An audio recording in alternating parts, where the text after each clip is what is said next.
and today I'm going to tell you how to find a planet. But first, I want you to imagine something.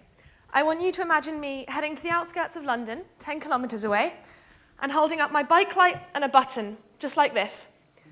I'm far enough away that both the bike light and the button would be hidden by a single human hair held up at arm's length in front of you. And I want you to photograph the button. Now that's pretty much the challenge that I face when I try and photograph planets in other solar systems orbiting other stars. The stars are so far away that the planet really is a hair's width away. And as well as that, stars are much brighter than planets. The difference, in fact, is about the same as the difference between this bike light and this button in terms of brightness as well. So photographing planets is really hard. In fact, only 10 planets have ever been found in other solar systems. Sorry, only 10 planets have ever been imaged.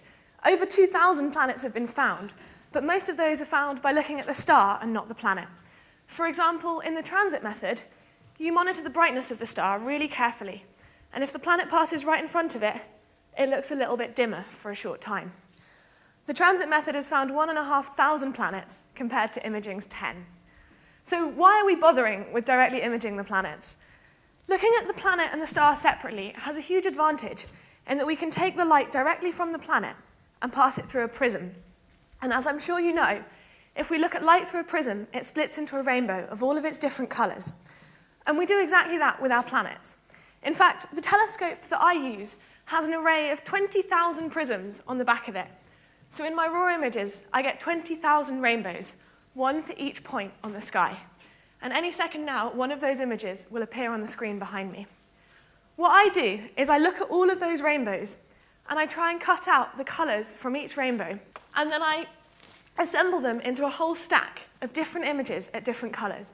And the second image is one of these cubes where I'm scrolling backwards and forwards through the rainbow. If we find a planet, we'll be able to look at it at 39 different colours.